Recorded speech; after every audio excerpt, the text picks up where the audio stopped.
Well, a very warm welcome to you guys. Hi, it's Cassim, and welcome to another episode of Journal Entries. I want to firstly start off by saying thank you very much for joining me in this episode, and I'm really hoping that something that I share with you today can help you to become a higher, fuller expression of who you're capable of becoming. And in this episode, what I want to do is I want to share with you 3 different journal entries that I've written down and that I was thinking about over the last week.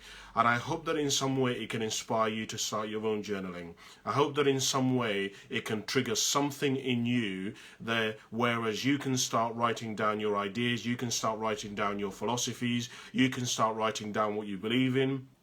Defining success for yourself, defining what happiness is, defining what a good life is. And one day perhaps you might be able to give it to your children as a present and say, look, these are the lessons that I have learned, this is what I believe in, this is how I believe the world should be.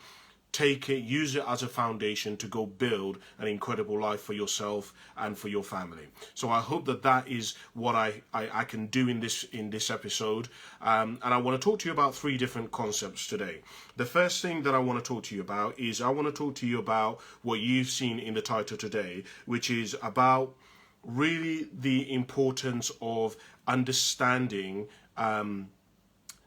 what your vision is, understanding what your importance is, understanding what inspires you, understanding what motivates you.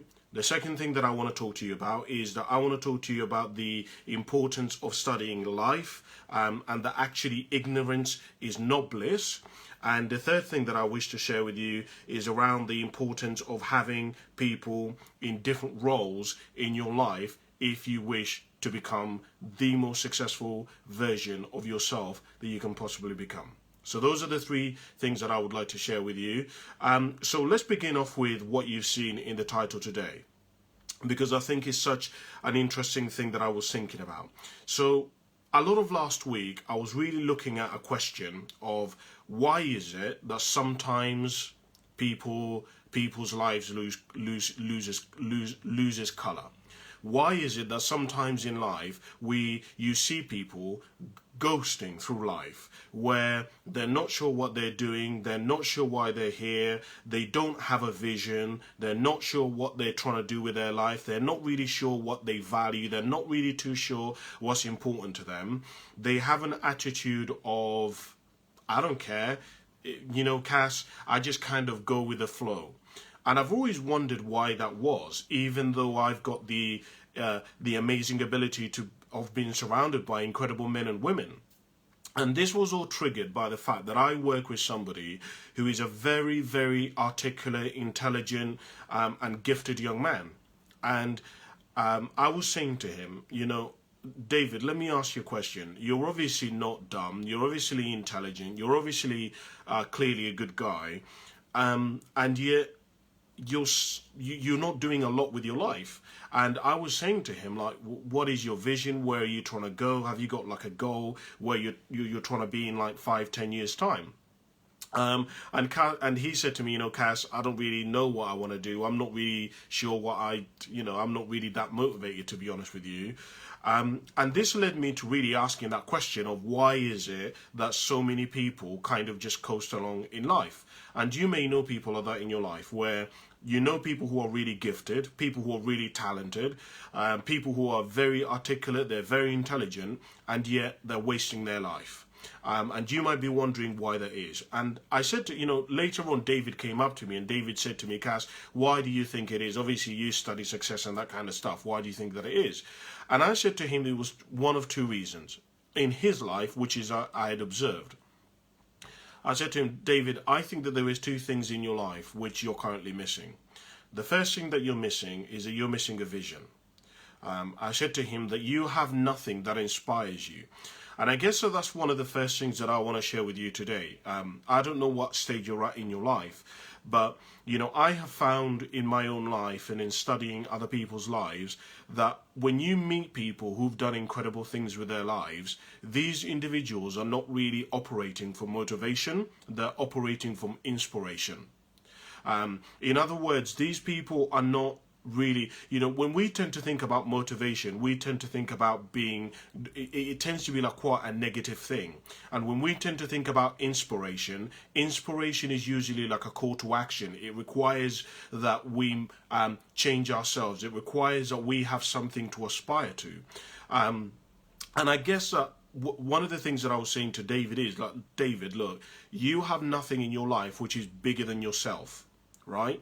Your family are kind of all right, so you don't have to take care of your family and look after them and things like that. You don't have a missus, so you don't have an obligation to somebody. And what I say to David is, David, you want to try and find something in your life which inspires you.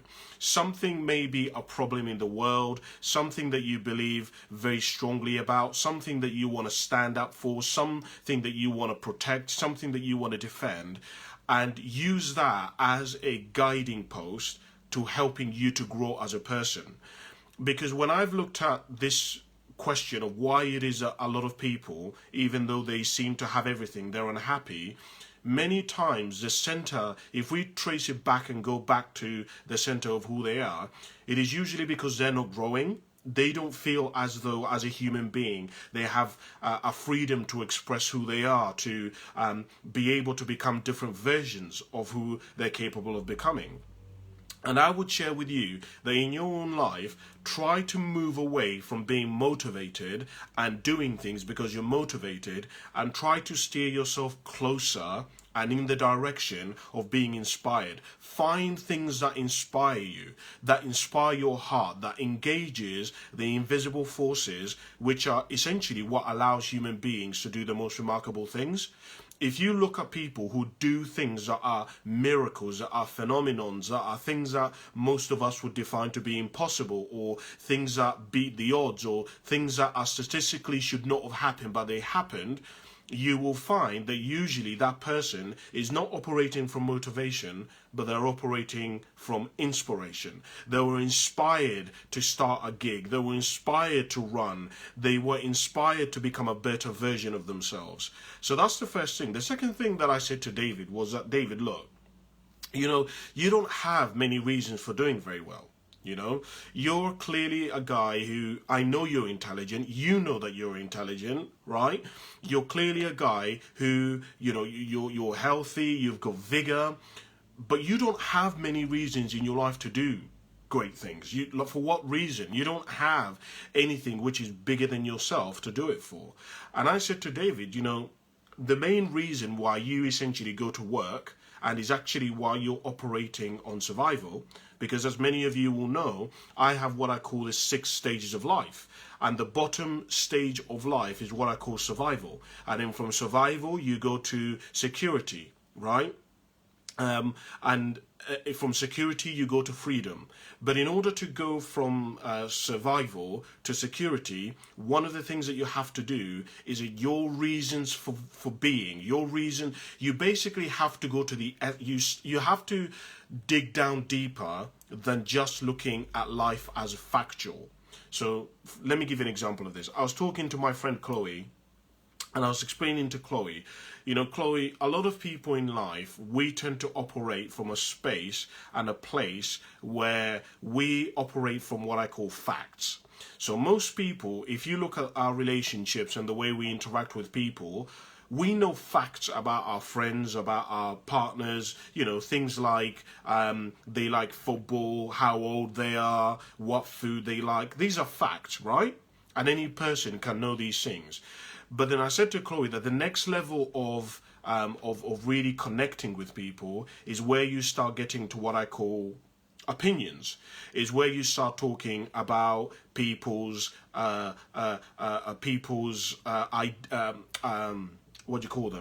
beliefs, right?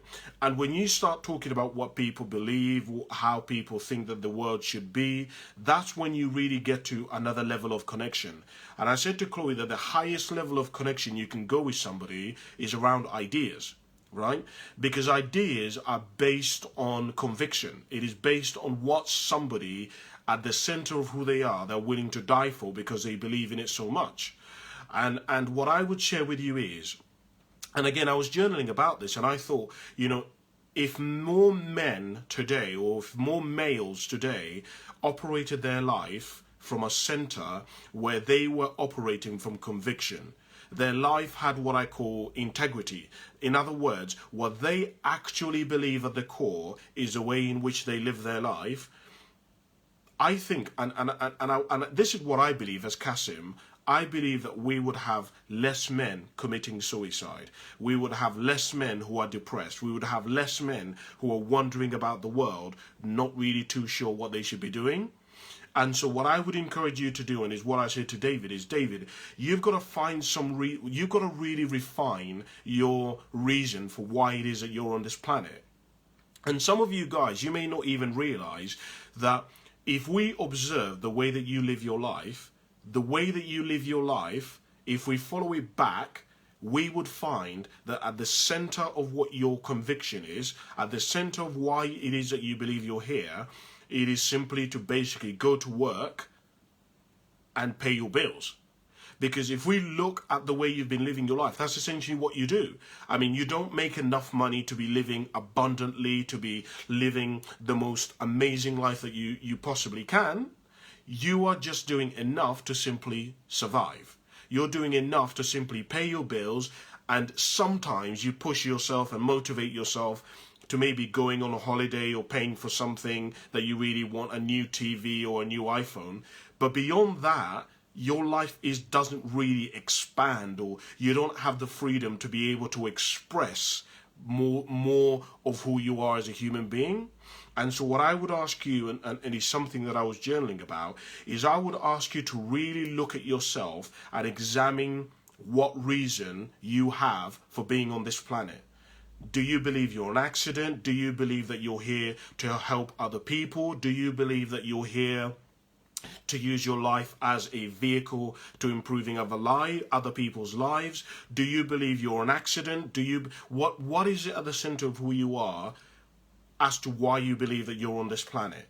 Because if you can, number one, be inspired and live an inspired life, but also have a really strong conviction on why it is that you're here, which is positive and which in some way empowers you, all of a sudden you begin to live the most remarkable life, in my opinion, as far as I have found for myself and those that I've studied. So that's the first thing that I wanted to share with you. The second thing that I wanted to talk about, that I was journaling about, is around the importance of studying life. You know, some people say that ignorance is bliss, but I actually disagree with that. I love something that I once read by Edmund Burke. Edmund Burke said this. He said that the only thing necessary for the triumph of evil is for good men to do nothing. You know, we live in a world today that I think most of you guys can agree is chaotic. We live in a world where the world is in turbulence. The world is in crisis. I think many of you who are listening to me can agree and say there is a lot of problems in the world that need solving. We have a problem with the housing crisis in the world. We have a problem with mental health amongst young males between 16 and 25 years of age, being that the highest number of suicide rates comes from men of that age group. We have a global pandemic on our hands at the moment. We live in a world at the moment where, you know, even though we live in the UK, there are some people who are still homeless, right? There is still problems with women getting the same pay as men, even though they're doing the same job. We've got an environmental issue which is happening with global warming that we need solving. We've still got things like diseases like cancer ravaging the planet and taking the lives of people who we absolutely love. And the reality is there's loads of problems that need solving. And we live in a world today where it's almost really frustrating for me, because every single one of us has a gift. In my opinion, every single one of us has a gift. Every single one of us has something unique that we have that we can bring to the world. Every single one of us has the power to do something about a problem in the world, no matter how insignificant the problem may be. The problem might be the fact that we use our life to protect dogs, or to stop children being abused by their foster parents. Whatever it may be, we might think that it's insignificant, but we want to adopt the philosophy that Steve Jobs had when he invented Apple, which is to leave a dent in the universe, right? And I love what Buddha once said. Buddha once said that good men have to wake up every day and try to empty the ocean with a spoon. And that's essentially the philosophy that I've had to kind of adopt. But going back to, and going full circle to what is a statement that I want to talk about. I think that so many of us in life, we ignore the problems that are happening around the world. We allow our lives to live our lives with our hands away from the steering wheel. And we never take responsibility, and we never take charge, and we never take up leadership. You know, I think leadership is one of the single most important skills that anyone can develop in the 21st century. In fact, there's a workshop that I'm preparing to start doing, which is about how can you have an edge in the 21st century. And one of the things that I talk about is this skill of leadership. Right? Leadership is influence, nothing more, nothing less. It's the ability to basically see a problem and say, I'm insignificant, I'm nothing, but I'm going to still try to do something about this problem. That's essentially at the core is what leadership is. And it's the ability to basically say this problem needs solving by somebody. I can't leave it up to the government. I can't leave it up to other people because they may never do it. They may never think it's a priority.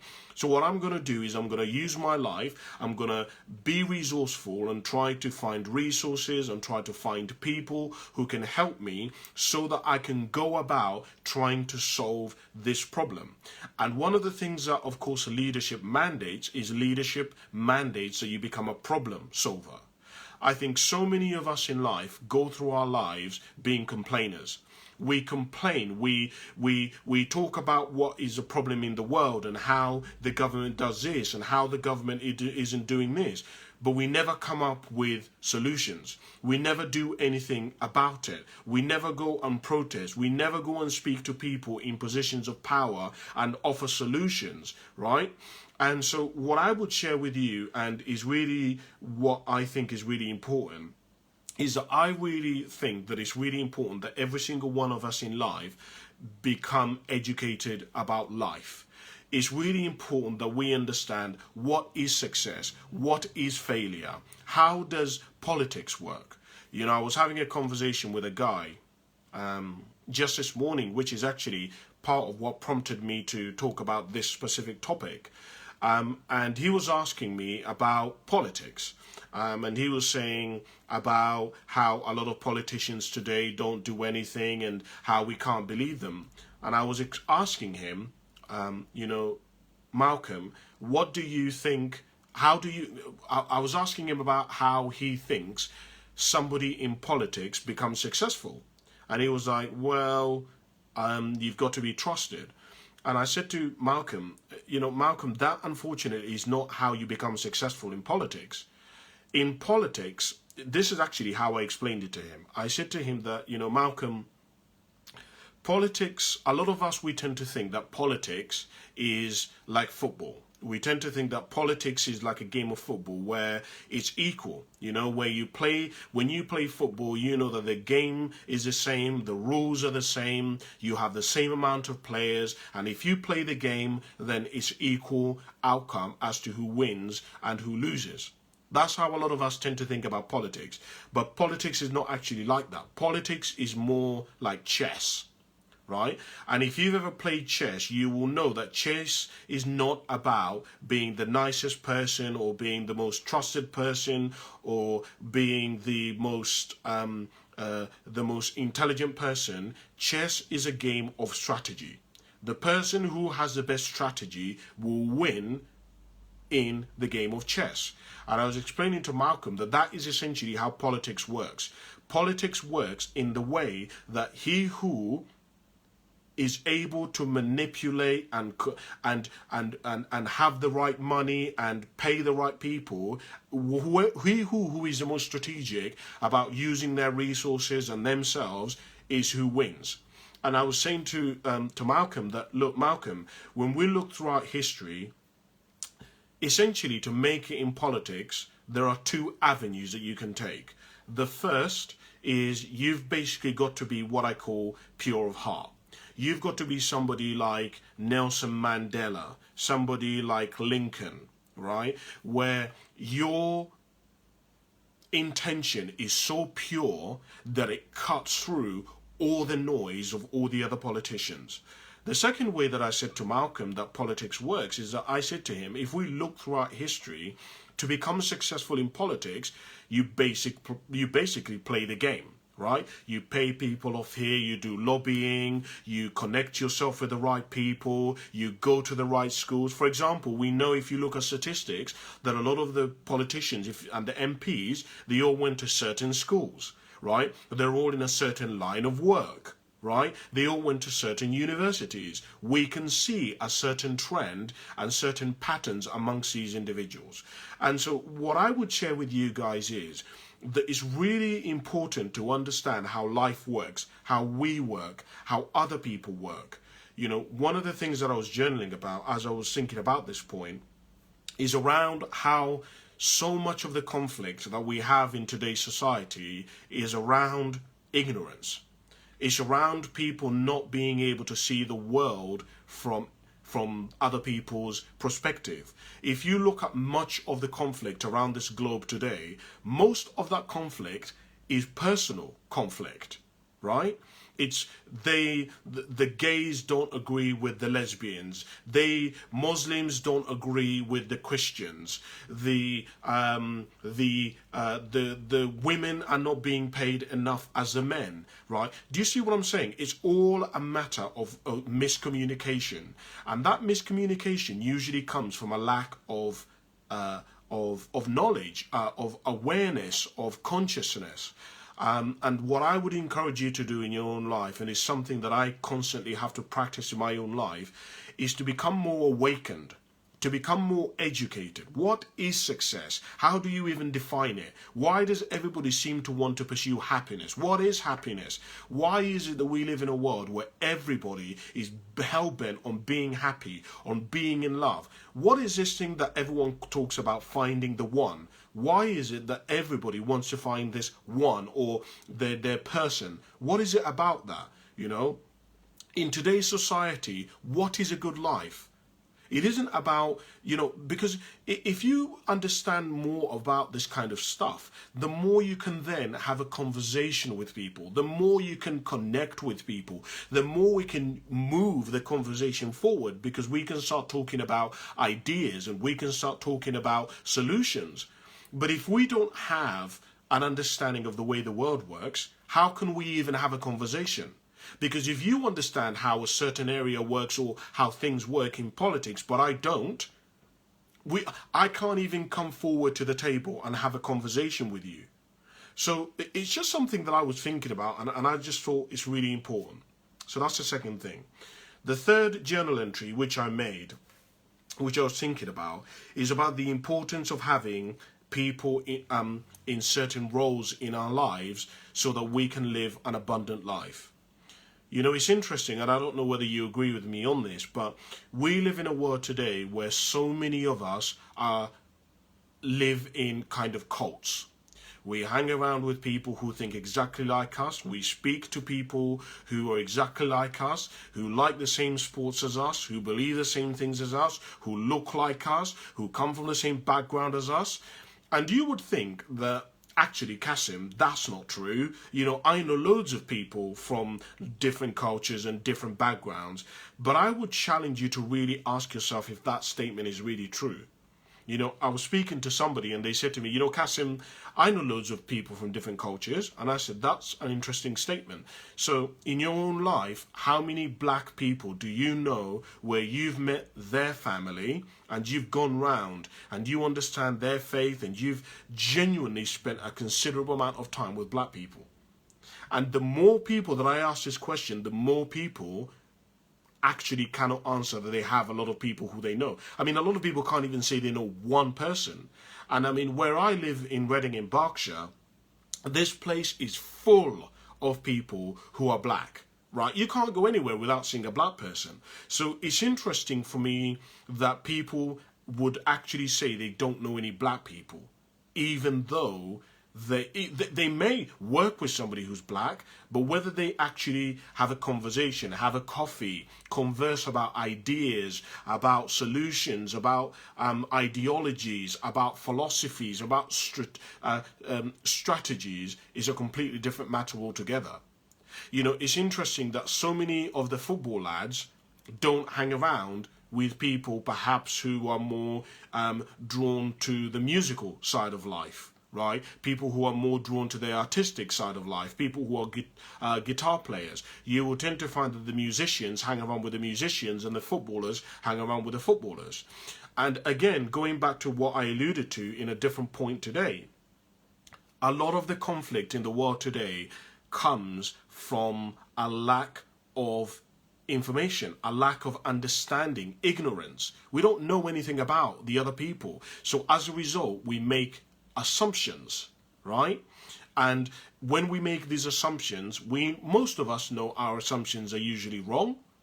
And so what I was just thinking about is really about the importance of having various people in our lives that really can benefit us. But also, you know, one of the other things that I was journaling as I was thinking about this point is around having people around us who can basically tell us the truth. So many of us, and I'm talking from experience when I say this, most of the people who we have around us, we a lot of the time are the ones who are feeding them. A lot of the time, many of us have what I call an entourage. We have people around us who shield us from harm, and they shield us from anyone who disagrees with us.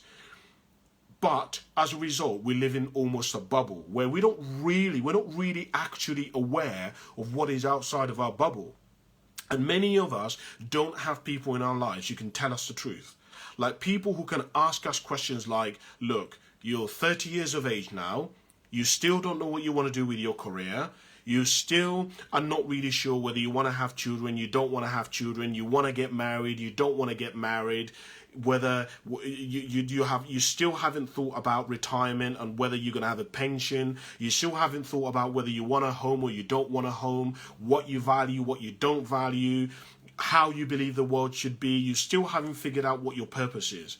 And sometimes you have to have, and not even sometimes, every single one of us, I believe, has to have somebody like that in our lives. Somebody who challenges us. Somebody who doesn't tell us what we want to hear, right?